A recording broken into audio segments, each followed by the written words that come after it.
Halo teman-teman, selamat datang di Value Stock.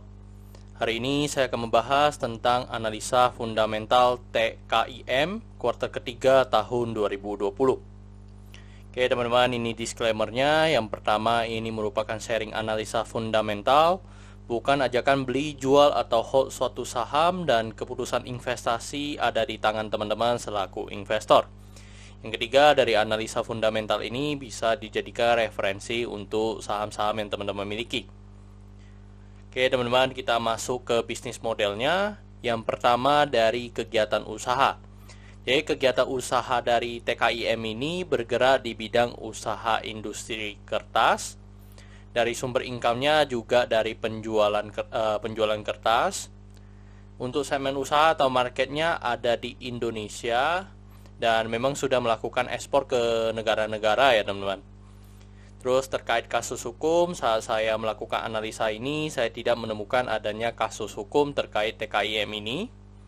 Dan untuk kepemilikan sahamnya dimiliki oleh Purinusa Eka Persada sebesar 59,67% dan masyarakat memiliki 40,33%. Oke teman-teman, di sini teman-teman bisa melihat produk-produk atau merek produk dari TKIM ini. Jadi yang pertama adalah Sidu, habis itu ada Enza, habis itu ada Foodpack, ada Boss, habis itu ada Sinarline, ada Rainbow, ada Impression, ada Paper Plus, ada Rainbow, habis itu juga ada Paperline ya juga ya teman-teman.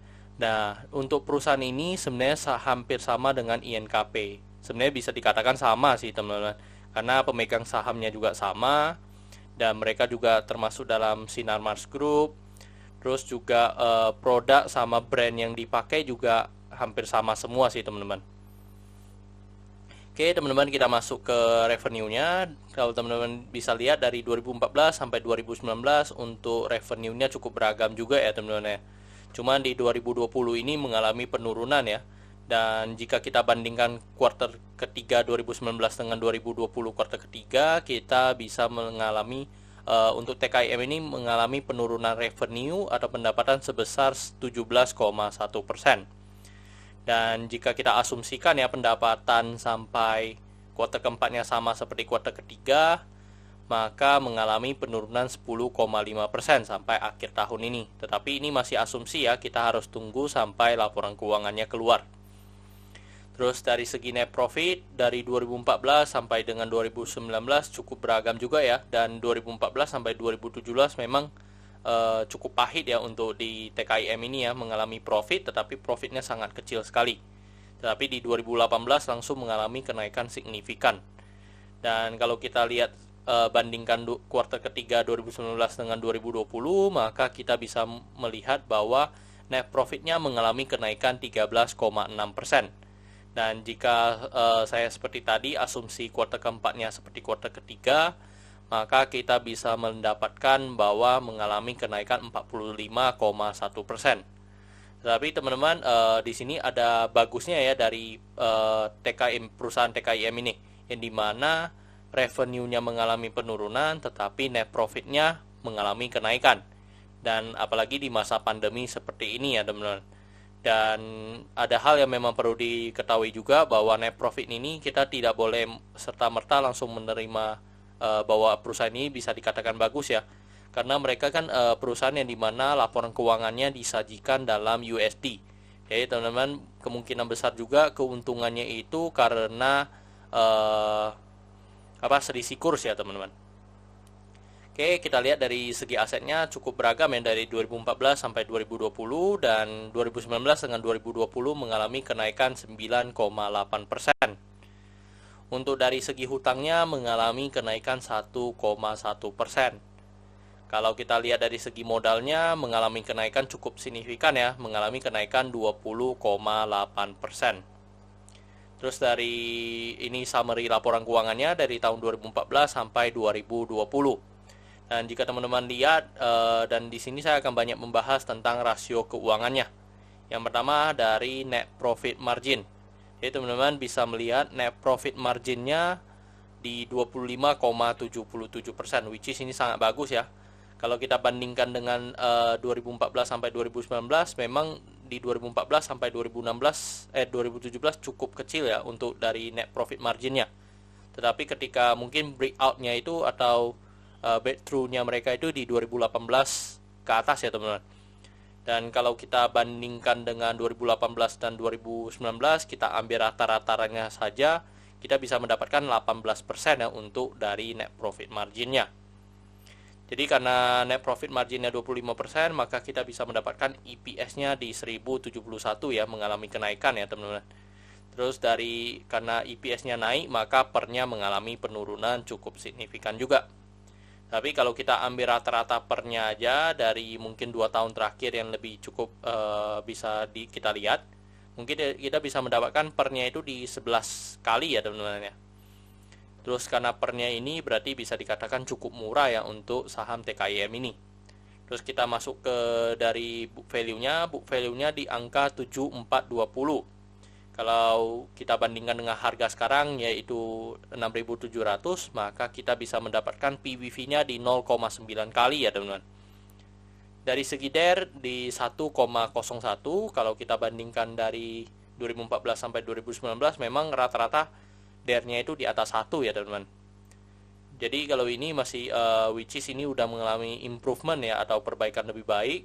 Tetapi untuk kalau standar saya masih tidak masuk ya teman-teman, yang dimana saya DER yang bagus itu adalah DER yang di bawah 1.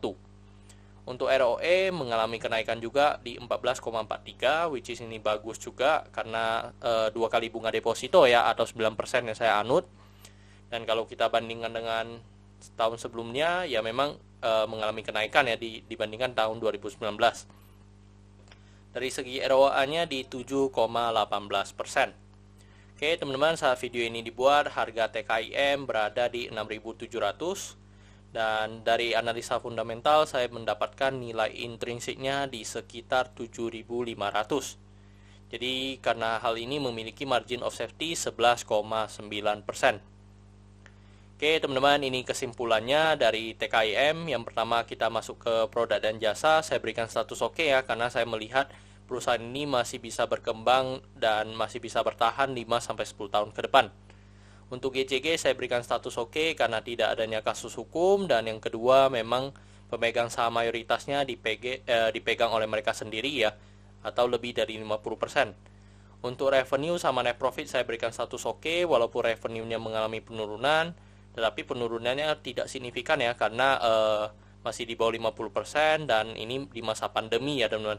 Tetapi mereka bisa mencetak net profit yang positif, menurutku itu akan sangat bagus sih teman-teman. Dari segi aset saya berikan status oke karena mengalami kenaikan. Untuk liability saya berikan status no karena mengalami kenaikan dan kenaikannya sudah melebihi DER-nya lebih dari 1 ya teman-teman. Book value saya berikan status oke karena harga jual sekarang di bawah harga book value-nya. Untuk dari segi sektor ini sebenarnya tidak ada hal yang perlu kita perhatikan. Tetapi kalau misalnya DER-nya di atas 1 atau liability-nya no, maka status ini juga saya ikutkan no. Untuk ROE saya berikan status oke karena persentasenya 9% atau 2 kali bunga deposito ya teman-teman. Terus dari margin of safety saya berikan status oke juga karena positif ya teman-teman. Untuk dividen saya berikan status oke karena selama 5 tahun terakhir masih sangat loyal membagikan dividennya kepada investor-investornya. Oke teman-teman, jadi kesimpulannya adalah 9:11. Dan pertanyaannya adalah apakah saya akan membeli saham TKIM ini? Jawabannya adalah teman-teman, saya tidak membeli saham TKIM ini. Tetapi saya malahan membeli saudaranya ya. Saya membeli INKP. Jadi karena menurut saya ini masih 9:11. Tetapi kalau misalnya teman-teman menonton video saya yang sebelumnya terkait INKP, itu hasilnya kan 11-11 ya. Jadi saya lebih memilih saham INKP dan memang memiliki margin of safety yang lebih besar dibandingkan dengan TKIM. Dan biasanya pergerakan harga saham ini biasanya INKP naik, biasanya kecenderungan TKIM juga mengikuti ya teman-teman ya. Oke, saya rasa cukup untuk video kali ini. Jangan lupa untuk like dan subscribe. Jangan lupa juga untuk follow saya di Instagram saya di royken13. Dan jika teman-teman ada saham-saham atau kode saham yang ingin saya buatkan analisa seperti ini, silakan tinggalkan di kolom komentar untuk kode sahamnya ya. Oke teman-teman, see you in the next video. Bye-bye.